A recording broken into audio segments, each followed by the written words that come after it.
The information provided on Terminal Addiction Podcast is for educational and informational purposes only. It is not intended as a substitute for professional medical or mental health advice, diagnosis, or treatment. Always seek the advice of your physician, licensed therapist, or other qualified provider with any questions you might have regarding medical or mental health condition. Never disregard professional advice or delay seeking it because of something you heard on this podcast. The views and opinions expressed by the guests, the hosts, are their own, and they do not necessarily reflect those of any affiliated organization or institutions. While we strive to provide accurate and up-to-date information, we make no guarantee regarding the completeness, reliability, or applicability of the content discussed. Listening to this podcast does not establish provider-patient relationship. If you're experiencing a medical emergency or mental health crisis, please contact emergency services or crisis line immediately.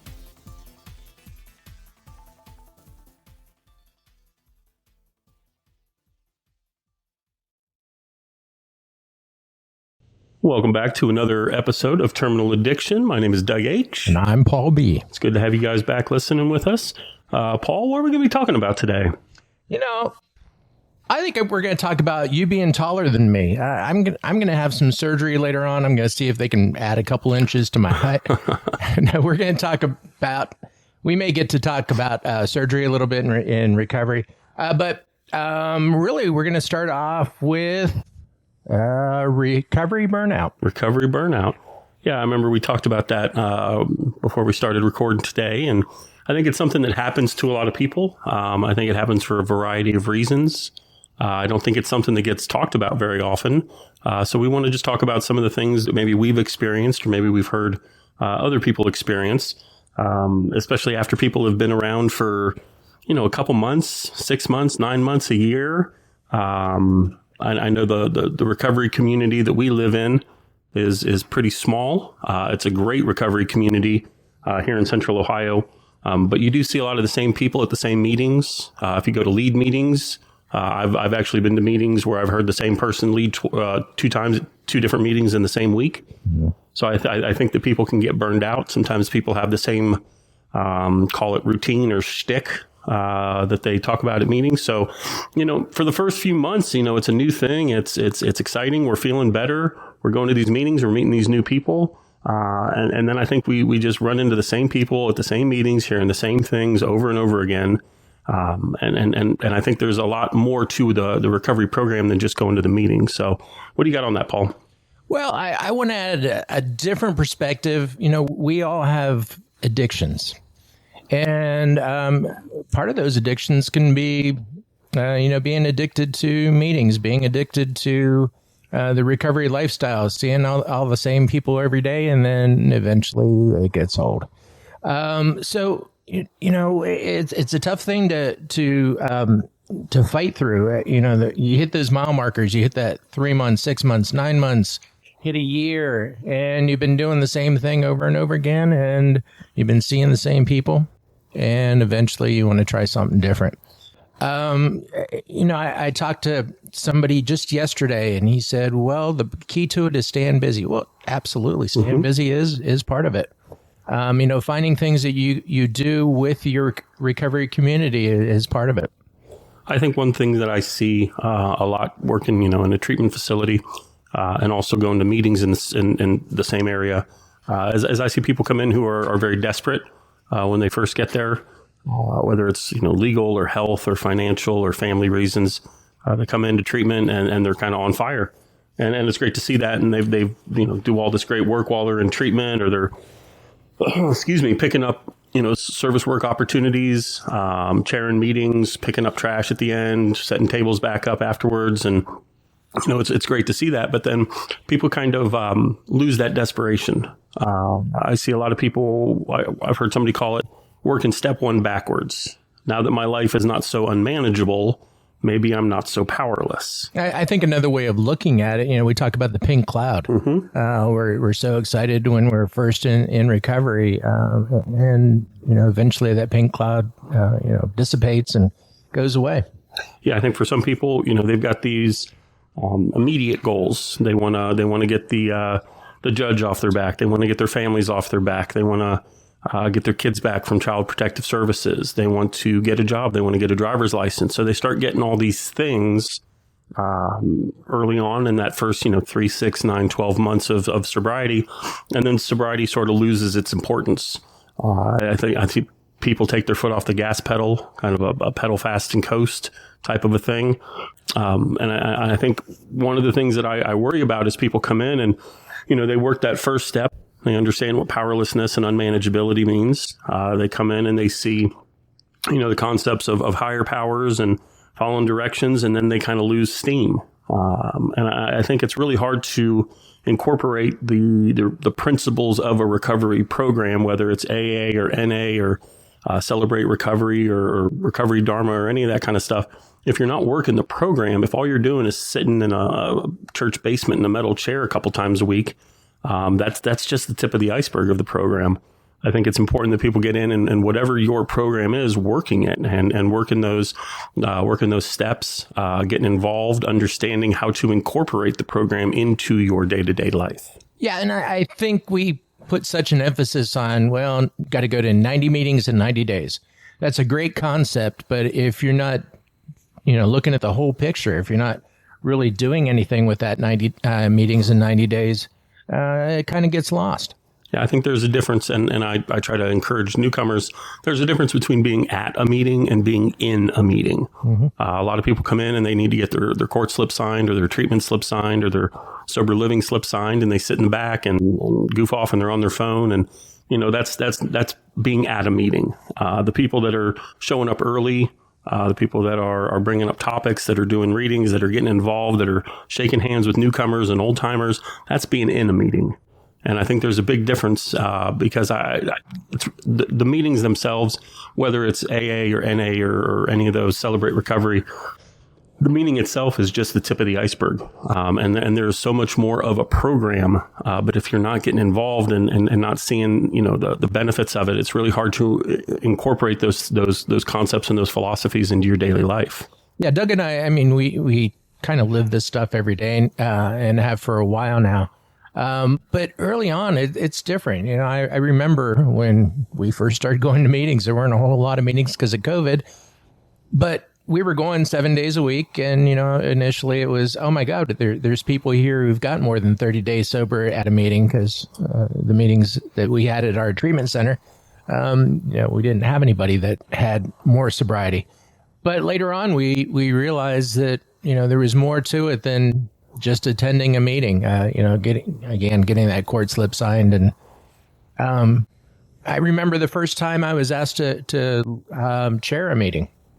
And this old guy who had 30 years sober, he said, well, it's your turn to run the meeting. And I said, I don't know what you're talking about. I said, I need an outline or something. I'll be more than glad to talk. And he said, you'll figure it out. And as I got more and more involved, eventually I was running that meeting a lot of times, and later on started my own. So getting involved, initially the old timers would say it was cleaning the ashtrays and making the coffee. Getting involved can also mean secretarying a meeting or helping out a fellow addict by driving them to a meeting or driving them to the treatment center. There's a lot of ways that we can do that service work to help out and be involved in the community. Yeah, I remember a gentleman telling me early on, I was talking about being, a grateful recovering alcoholic. And he said, well, why did I see you pull up to the meeting with 3 empty seats in your car? And that really made me think. And he said, well, when was the last time you drove anybody to a meeting? And when was the last time you did a lead? When was the last time you called somebody just to get a hold of somebody? When was the last time you checked on somebody else just because it was the good thing to do? And so I really had to rethink that and see the action part of my program. I can say all the right things and I can talk a good talk, but if I'm not out there, putting one foot in front of the other and trudging that road of happy destiny, I'm missing a lot of the key elements of the program. But for me, and I know for Paul as well, we've talked about this, It's not fitting my life around recovery. It's not fitting recovery around my life.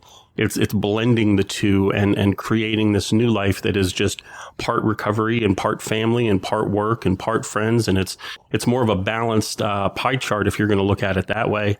Whether it's going to meetings or doing something cool like this that Paul and I are doing now. But I also make time to go and do fun things. I go to concerts and have fun there, and go down and spend some time with my family and see some friends of mine. So I'm integrating, the concepts. But if I never got into the program to begin with, if I never shook hands, if I never, started calling people, if I never built those relationships, if I didn't work the 12 steps in the program that I'm involved in, it's going to be real hard to integrate those concepts and those principles into my day-to-day life. It's going to be real hard to take those spot check inventories and have that open line of communication with the universe or higher power, whatever you want to call it.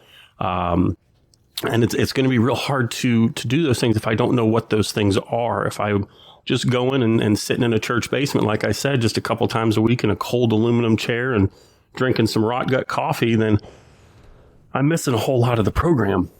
So for me, it was having these wonderful, guys and gals that had been around for a long time that didn't tell me how to work a good recovery program. They showed me how to work a good recovery program. And that's what I try to do for other people.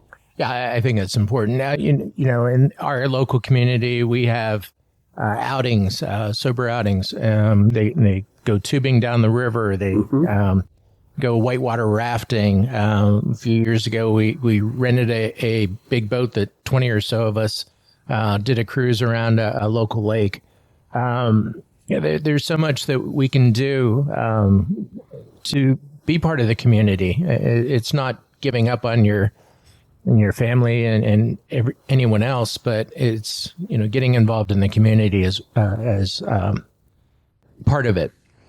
Yeah, and one of the things that I know that I've done, and I'm happy to do it, is sometimes when I'm at a meeting, somebody will have one of their kids there. And I early on when I first started coming around, to meetings, I was frustrated. I think when I saw little kids running around at a meeting, they're loud, they're obnoxious, they're sticky, they're slippery. I don't know what the hell's going on with them. Somehow they managed to do all that kind of stuff, but I was getting frustrated, and I was losing some of that spark that I had. And then somebody said that the sound of a kid at an AA meeting or an NA meeting or recovery meeting, the sound of a kid at a meeting is the sound of a family that otherwise might not be together. And that caused me to take a look at myself in the mirror and realize that I was kind of the asshole in that situation.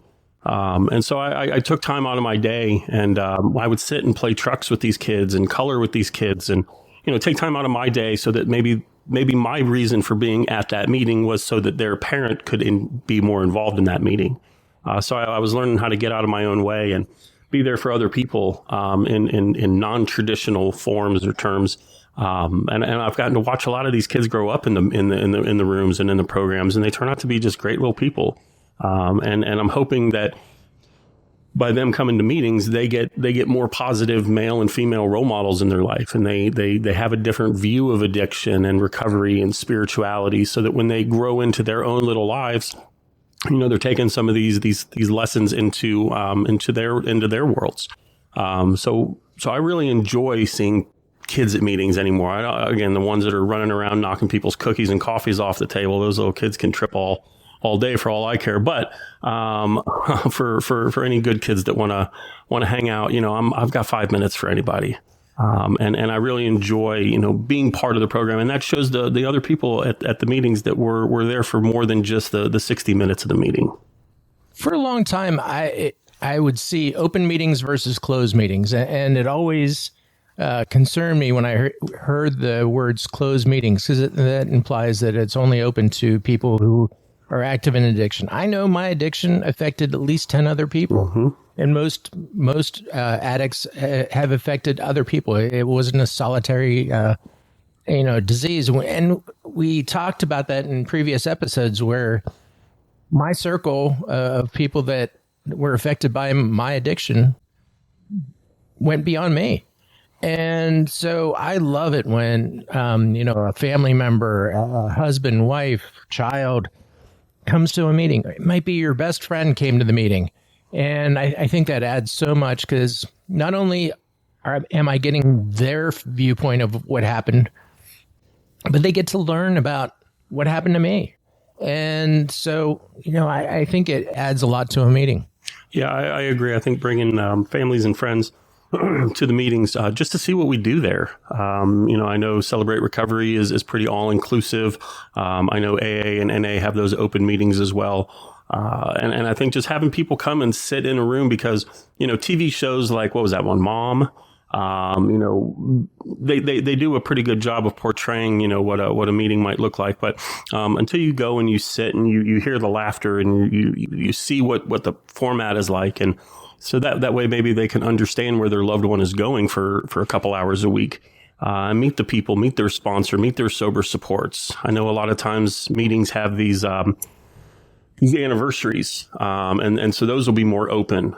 Sometimes they'll do yearly anniversaries. We do potlucks and cookouts and grill outs and all sorts of that kind of stuff. And I think it's great for people to come and get involved in that. I know in this area we've got a pretty strong AA community and a pretty strong NA community. And they used to have these like unity days where they would get together and do a cookout and play volleyball and all that kind of stuff. And I thought that was a great way for the two different fellowships to come together and kind of get together and help each other. I know we do a lot of community service outwork downtown where we live. And there's usually, AA and NA people and sober living people that are down there. And so really getting involved in the recovery, aspect. Because if you just go sit in a meeting for an hour and just pray that some miracle is going to happen, I'm not sure that's how this whole thing works. I think it's built on what you do and the people that you surround yourself with and the questions you ask. And, you get out what you put into it, really. Yeah. When I first went into treatment, I had never been to an AA meeting before. I'd never been to an NA meeting before. And I walked in and I thought, what the hell kind of cult is this? And, my mom was a recovering alcoholic, but I'd never gone to a meeting. Mm-hmm. And it would have been helpful if I would have had some concept of what was going to go on. And it took me a few meetings to kind of relax and start enjoying things a little bit. Which leads us to Rule 62. Yeah, I think it's important to pay attention to that. I know one of my favorite meetings that I used to go to when I lived down in Cincinnati was actually a Rule 62 meeting. And a lot of people don't know about Rule 62, and Rule 62 comes from, the traditions. If you get into the 12 steps and 12 traditions of AA and NA, you'll get a little bit more insight into the program that you're part of. But the original, concept stems from early AA groups, really getting together and trying to be more than what they should have been. They were looking at building little like AA towns and hospitals and doing education and all that kind of stuff. And they were putting together these rules and these bylaws and guidelines that everybody had to sit by. And then they got so into themselves and they got so ego driven and they got so away from the message of the program that finally this group just sort of landed on Rule 62. And Rule 62 is just don't take yourself so damn serious.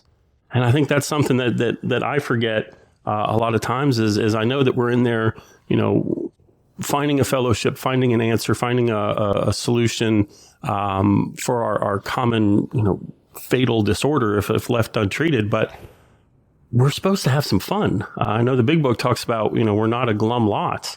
It's not supposed to be a miserable endeavor. Drinking was the miserable endeavor. Drugging was the miserable endeavor. I don't think sobriety and recovery are supposed to be like that. I think they're supposed to be happy, joyous, and free. I think they're supposed to be full of purpose and meaning and excitement and look forward to being in recovery, because I sure as hell didn't look forward to being a drunk and a drug addict. So recovery better offer something better than that. Yeah, absolutely. I talked in previous episodes about how I really wasn't happy until I got into treatment. And, you get all these rules. We went to a treatment center where you couldn't walk off the sidewalk at the treatment center. And, getting out, it was like, okay, how can we have some fun? And it was really when I started meeting with other recovering alcoholics that I realized there were a lot of ways to have fun sober. Sometimes it was just sitting at a coffee shop, sitting and bullshitting for a while, but sometimes it was, going to that hockey game or going to that concert. So I love that idea, because when people first come around and they're getting clean, they're getting sober, whether it's in a treatment center or in meetings, we're not very structured. We don't really have a whole lot of rules. I consider a lot of the patients that come into treatment feral, and I'm not too far off the beaten path on that one. They come in and we've not been, showering or taking care of our hygiene, and we've not been running on any sort of a schedule, and we just kind of do whatever our disease tells us to do. And then we come into, back into the real world, and people want us to be somewhere at a certain time and wake up at a certain time and take medications and shower and, be a contributing member of whatever group we're in. And I think that's really important early on. But at some point, this better be enjoyable. This can't just be militant. This can't just be, just so hardened. Structured and not fun. One of our friends was down in boot camp, and she said, well, it's not that bad. Like I went through the first, year getting clean and sober, and boot camp's pretty easy compared to that. But I think it's really important that people remember to get out there and have some fun, whether that's, playing with a dog or taking a walk or going to a concert or a hockey game like Paul and I like to do, just doing something fun. Don't forget to put on, some stand-up comedy. Don't forget to watch movies that make you laugh. Don't forget to go do something fun, whether it's, going to the mall, whether it's going and getting involved in some service work, whether it's doing hiking or just taking walks like a lot of our friends do.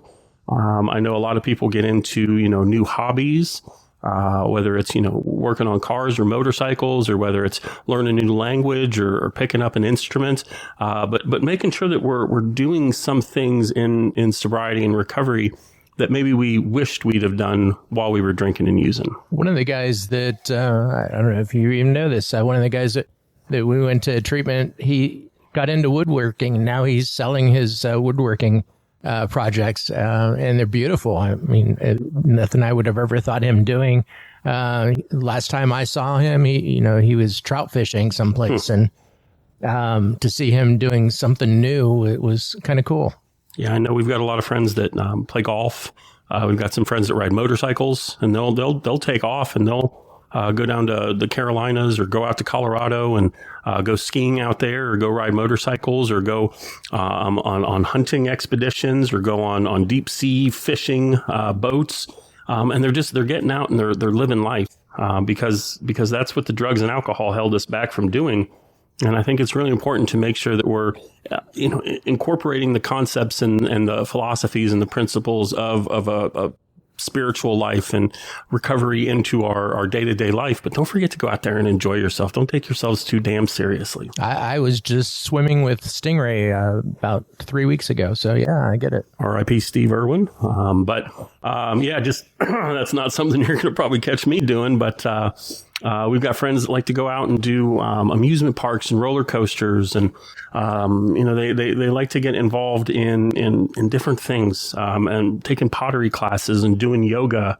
I know there's a it's not AA or anything related, but it's an open mic night, and it's been cool to see some guys and girls get up there and play and sing and try some stuff out. And some people were doing poetry, and some people were just doing some storytelling, and it's just nice to see people doing something like that. And I'm always supportive of any of our patients or people that Paul and I run into in the rooms, getting out there and going and supporting people, whatever it is they're doing.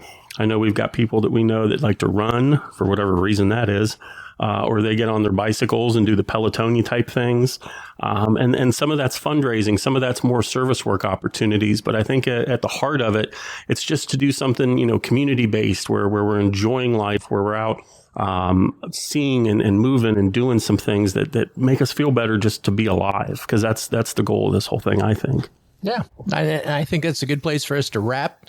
But we've got some good things coming up. Like I said, I'm planning on having some surgery. I think it's going to be a good issue because as we get older, a lot of us have surgery, and dealing with it in recovery is a whole different thing than dealing with it, back when I was addicted or even before that.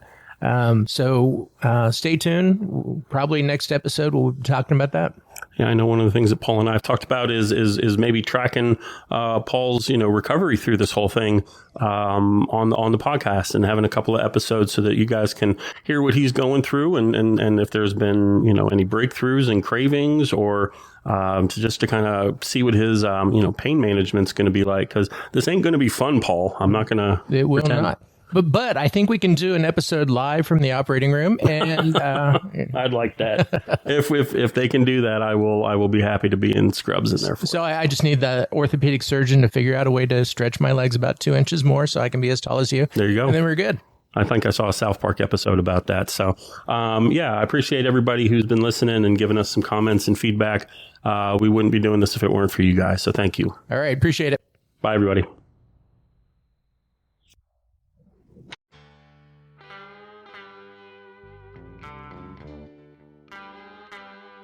The views and opinions expressed in this podcast are those of the hosts and guests and do not necessarily reflect those of any affiliated organization. This content is for informational purposes only and is not intended for professional advice. Thanks for listening. If you enjoyed today's episode, be sure to subscribe, leave a review, and share it with a friend. Until next time.